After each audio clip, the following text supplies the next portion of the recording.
Bom dia, meu nome é Leonardo Lopes e hoje vamos continuar a série de explicações sobre os 10 livros da República de Platão. Já fizemos no canal os outros três e ao final dessa aula eu vou deixar o link com os três, os primeiros três livros, assim como temos um maior, mais geral, que trata dos 10 livros, mas de uma forma bem mais breve. Essa série então tem se encaminhado para explicar os livros agora de forma pormenorizada. Estamos no livro 4. O livro 4 eu considero o segundo livro mais importante da República de Platão. O primeiro seria obviamente o livro 7, por conta do mito da caverna, o famosíssimo mito da caverna de Platão. Mas o livro 4 ele também é fundamental, eu considero o segundo mais importante, e vamos tentar mostrar o porquê disso na explicação. Como eu sempre digo, essas aulas, essas explanações, elas são mais apropriadas para algum aluno que esteja no primeiro ano da faculdade de filosofia ou nos primeiros 4 semestres de algum curso de humanidades e que esteja por algum motivo, principalmente motivos de ordem acadêmica educacional, lendo a República de Platão. Também, obviamente, qualquer aluno, mesmo que do ensino médio, que queira assistir a essa aula, vai se beneficiar, porque a República é um livro paradigmático de Platão e traz os principais pontos. E é isso que procuramos trazer aqui nesse diagrama, os principais tópicos, subtópicos, divididos em cores, para facilitar o aspecto didático e aprendizado dos alunos que estão lendo. Obviamente, essas aulas aqui não substituem a leitura da República de Platão. Então, no diagrama, sempre trazemos esse diagrama, na cor roxa, temos aqui inicialmente a questão da justiça na cidade e na alma. Lembremos que nos capítulos anteriores, aliás, nos livros anteriores, livro 1, 2 e 3, a discussão se foca em torno do que é a justiça. E Sócrates debateu argumentações advindas de Trasímaco, Adimanto, Glauco e trouxe então uma argumentação que tem que se tornar, porque as próprias perguntas dos seus opositores se tornam mais acirradas, a explicação de Sócrates tem que se tornar cada vez mais complexa. E nesse ponto, no livro 4, e aí, claro, eu não vou fazer uma retomada aqui dos principais pontos dos outros livros, porque senão ficaria muito grande, mas quem quiser pode ir lá na playlist e acompanhar as outras aulas. Mas aqui então, acompanhando aqui na cor roxa, essa questão da justiça na cidade e na alma, inicialmente Sócrates começa tratando como uma tripartição da alma. A alma, para Platão, é racionalidade, ela é um sinônimo de racionalidade. Aquilo que existe de racional na nossa alma, aliás, aquilo que existe de racional em nós é propriamente a nossa alma, individualmente falando, inclusive. E a gente vai ver já essa relação entre individualidade e coletividade. Então, no caso aqui do Platão, na tripartição da alma, ele vai dizer que a alma de cada pessoa ela é dividida em 3 partes. Uma parte que é dita racional, outra parte que é dita irascível e outra parte que é dita apetitível. Perceba-se aqui, a parte racional diz respeito à razão, que os gregos chamam logos, diz respeito à busca da verdade. A parte irascível diz respeito à virtude da coragem, à virtude da vontade, à necessidade de defender a polis e a si mesmo. E a parte apetitiva diz respeito aos desejos, às volições, às necessidades físicas. É como se Platão dissesse que a nossa alma é dividida em 3. Ela tem uma parte racional, ela tem uma parte que é mais irascível, ligada à coragem, e ela tem uma parte apetitiva, que é ligada às necessidades físicas e também aos desejos. Ainda na cor roxa, perceba-se aqui a questão da tripartição da alma. Então, nesse sentido, a alma tripartida, ela também tem uma correlação com uma tripartição na cidade. A ideia, basicamente, aqui é a seguinte: assim como a alma é dividida em três, isso corresponderia na cidade, a polis, a também uma divisão em três. Então, Platão tratou da tripartição da alma nos indivíduos, nas pessoas, e agora ele vai dizer que isso vai ter uma contrapartida na cidade. A cidade também vai ser dividida em classes, e essas classes elas têm cada uma relação com essas três partes da alma. Então, assim como na alma individual você tinha uma parte racional, na cidade essa parte racional vai se transformar na conduta, na prática dos governantes. Assim como na cidade você tinha uma parte, assim como na alma individual você tinha uma parte irascível, que diz respeito à coragem individual, às vontades individuais, na cidade essa parte irascível vai se transformar nos guardiões, nos soldados, nos guerreiros. E na cidade você vai ter os produtores, os construtores, os agricultores, os comerciantes, que vão fazer parte da parte apetitiva. Platão vai dizer, então, ainda na cor roxa aqui, que a harmonia entre as partes é a definição da justiça. Então, o que é justiça para Platão? É que essas três partes da alma estejam em equilíbrio. Quando elas estarão em equilíbrio? Quando a racionalidade, a razão, governar a coragem e governar os desejos. Ao mesmo tempo, se isso acontecer, ele vai dizer, na cidade também teremos um equilíbrio, porque os governantes governarão os soldados e os produtores, construtores. Essa será a definição de justiça, a integração entre as partes da alma com as partes da cidade, tudo funcionando conforme cada parte, sem que uma parte interfira na outra. Na cor azul, vejamos as virtudes da cidade e do indivíduo.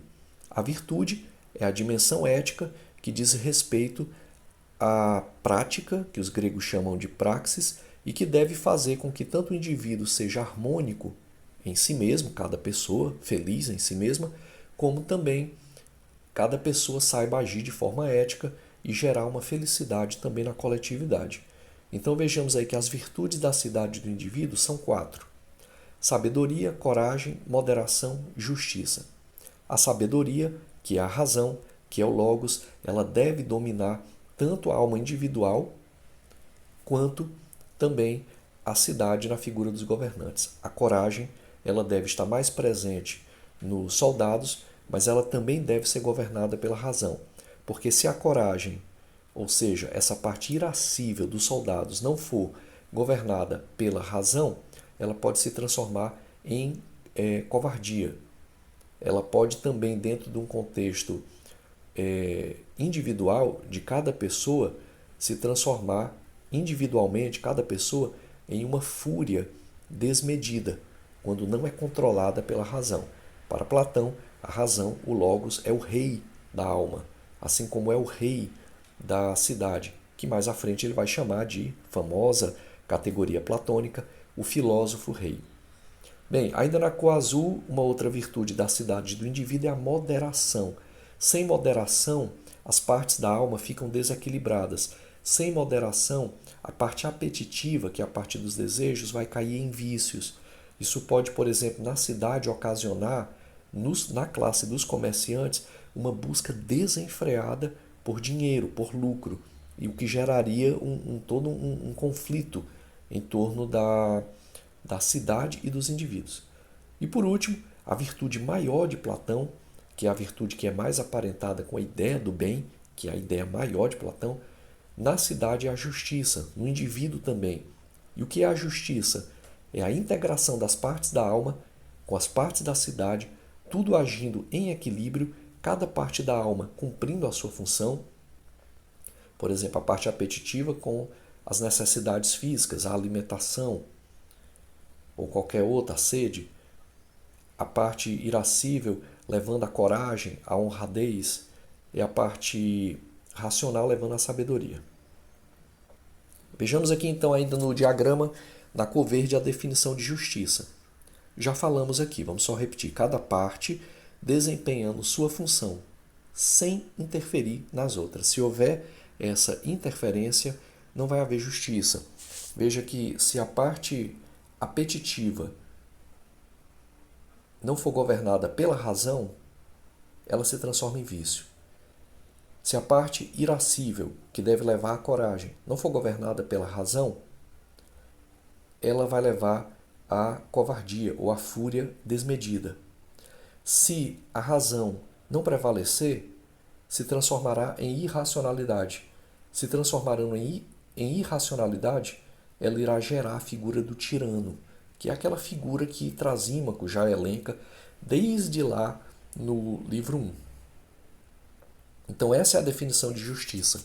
Cada parte desempenhando sua função sem interferir nas outras. Indo aqui para a cor laranja, uma crítica ao individualismo, a prioridade da harmonia coletiva sobre os interesses individuais. A ideia aqui é a seguinte, isso aqui é amplamente passível de crítica a Platão. Estamos aqui trazendo as principais ideias que aparecem no livro 4 de Platão, dentro dessa série que estamos trabalhando todos os 10 livros de Platão, mas não quer dizer que concordemos ou que não possamos fazer alguma crítica com relação a algum ponto de Platão. Aqui é um ponto passível de crítica. Como Platão vai dizer que há uma harmonia individual, e essa harmonia individual deve gerar uma harmonia social entre 3 classes fundamentais, os guardiões, os governantes e os produtores, no fundo Platão está querendo dizer que a harmonia social, a felicidade coletiva é mais importante do que a felicidade individual. E nesse sentido Platão abre precedente para algo extremamente complexo e complicado, que é dizer que não interessa muito a liberdade individual, não interessa muito a liberdade, a felicidade, melhor dizendo, individual, se isso for comprometer a liberdade coletiva e a felicidade coletiva. Para ele, o coletivo é mais importante do que o individual. Isso é extremamente complexo. No século XIX, principalmente, isso vem bastante à tona, no século XX nem se fala, quer dizer, uma necessidade de criar um tipo de pensamento em que leve em conta as liberdades individuais. A pergunta aqui é, de que vale toda uma liberdade coletiva se no fundo você não está feliz? Esse é um ponto que pode ser levantado, entenda-se aqui, estamos levantando a questão, para que a questão possa ser refletida, essa questão emerge dessa crítica que Platão faz ao individualismo. Para Platão, todas as partes funcionando bem, seja na alma individual, seja na alma da cidade, digamos assim, gerará uma felicidade coletiva, uma felicidade da polis, e é essa felicidade que interessa. Isso é Platão. Bem, na parte em amarelo, o bem-estar e felicidade, ligação entre justiça e verdadeira felicidade. Isso aqui é bem interessante. Platão vai dizer que se houver justiça, e o que é a justiça para ele? É tudo isso que nós falamos. A harmonia entre as partes da alma, essas 3 partes da alma aí que passamos todo o vídeo falando, e essas 3 partes da alma, se todo mundo tiver com harmonia nessas 3 partes da alma, consequentemente vai gerar uma harmonia social, ou seja, os governantes, os filósofos reis, os legisladores farão a parte deles, os soldados, os guardiões farão a parte deles, os guerreiros, e os produtores, comerciantes, agricultores farão a parte dele, e no final teremos uma polis feliz. Feliz porque ela está baseada nessas virtudes todas, a sabedoria, a coragem, a honradez, a moderação, a temperança e, por fim, a maior de todas elas, a justiça. Platão vai dizer que se houver justiça, inevitavelmente existirá felicidade. Bem, pessoal, essa foi a nossa aula de hoje. Esperamos aqui, temos a esperança de conseguir continuar e fazer aqui agora o livro 5. O livro 4 é esse. Vou deixar o link ao final com os outros livros que já foram tratados e o vídeo mais geral. Esperamos que você tenha gostado. Se gostou, eu peço que deixe um like, se inscreva no canal, comente, compartilhe e vamos ficando por aqui e até uma próxima oportunidade. Obrigado.